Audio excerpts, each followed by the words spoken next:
Passat B6 or B7 key fob opening. If you have a problem with your key, like this one, is hard to press the switch even though it lights up. See, look, I'm pressing, it doesn't do anything. I have to press harder or it doesn't work at all. You see,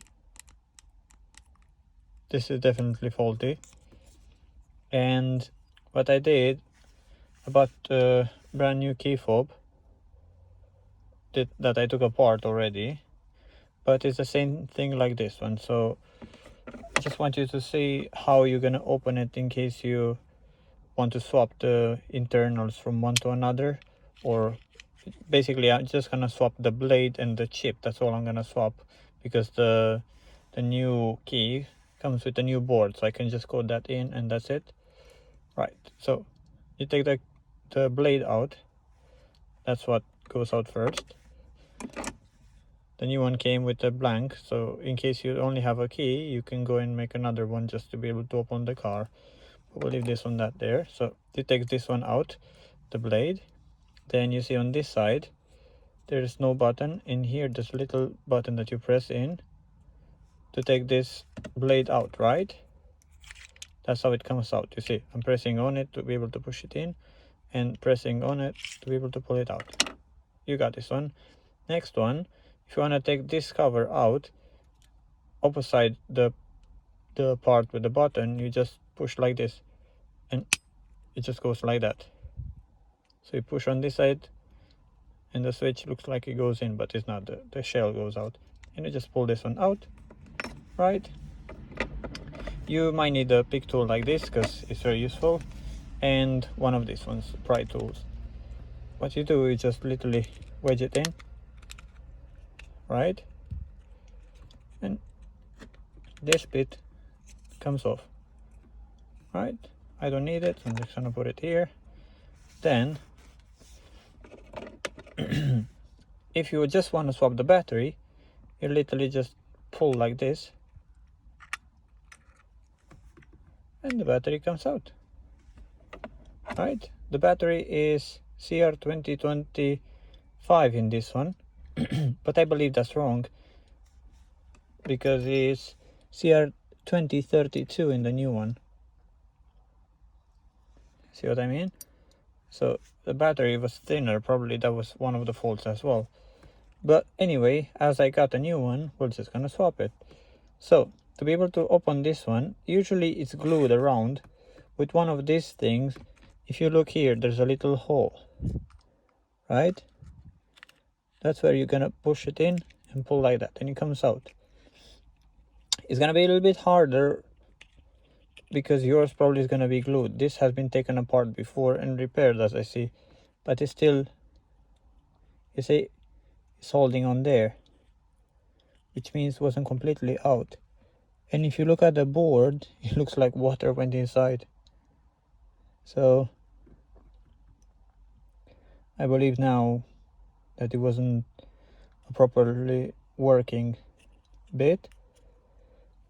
But now we open it like this and you can see the chip is there, right? You don't want to break it, because if you break this one, then, well, you can say goodbye to your car starting. So I'm trying to do it in a nice way, not to break anything. I end up knocking it like this. Usually it comes out, but better to hold it down and hopefully you can push it. You probably won't be able to see much. I think you're gonna be able to see. Yeah,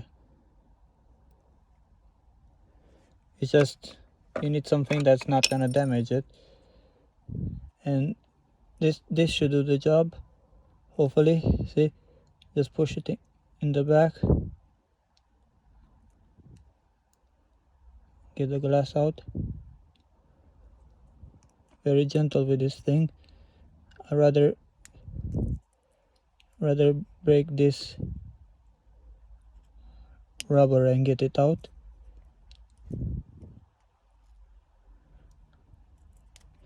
There's a little rubber surround that I rather get out than crack the glass, you see.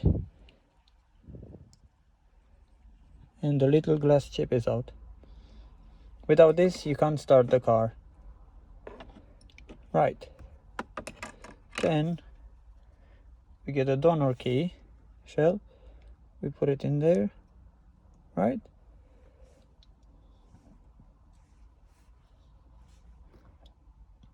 I believe if you look in the new shell where it sits, we moved a little bit. So if you have a little bit of tape, I recommend you putting in there. I am gonna do that. I'm just gonna show you how to close it. You just put this on top, right? You close it. You see this one has a little rubber seal so stuff won't go in, which the other one had as well, if you see. But that doesn't mean the water won't get in. Well, you never know where the remote was anyway. So I'm just gonna put this one in like that. You see, you got this chip that, as I was saying, is gonna fall. Right? So the very important chip has to be with a little bit of sticky tape held in there. Let's see, in the box we got some stuffs. Maybe we can reuse them. So as I see, they put a little sticky label inside. This is the part number, by the way, if you ever need it. Alright, so that little part of sticky tape, it can go inside there.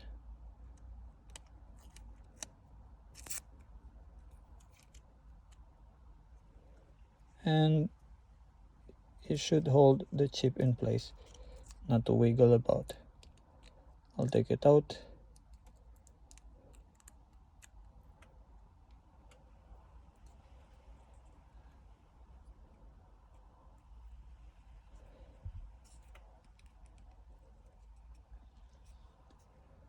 By the looks, it stays there. Probably just gonna put another bit just to make sure it's not going anywhere. You don't really want this wiggling around your remote. This is not mandatory, but I would not like this one to fall or an impact, so I'd rather just make it sit tightly, because the replacement key will never be anyway like an original one.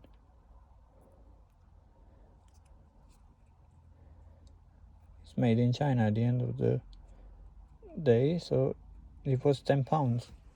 Right, and there you go, the chip is in there. Right, we get back the board.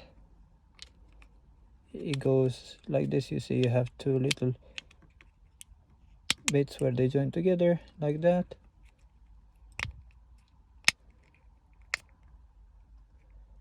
A bit of VCDS coding, and once you put the battery in, it will actually work.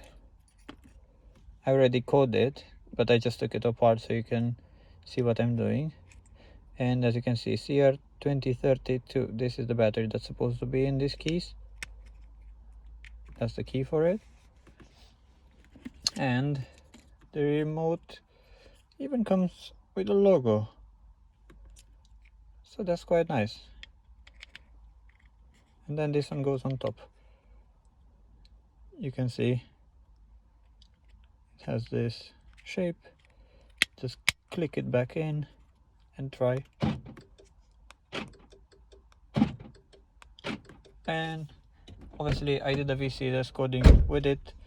If you guys need to know how to code this one, please subscribe, and also comment if you need a video of how to code the central locking. The immobilizer doesn't have to be coded because I swapped the chip over. So this is gonna be plug and play. And then this is the last bit that you put in there. Click it in, put the blade in from the old one, right? I like to keep it like that. And there you go. Brand new remote. I got 2 keys anyway. I'll change this one at some point, but this is just a backup key, so later on. Thank you for watching. Hope you found this helpful.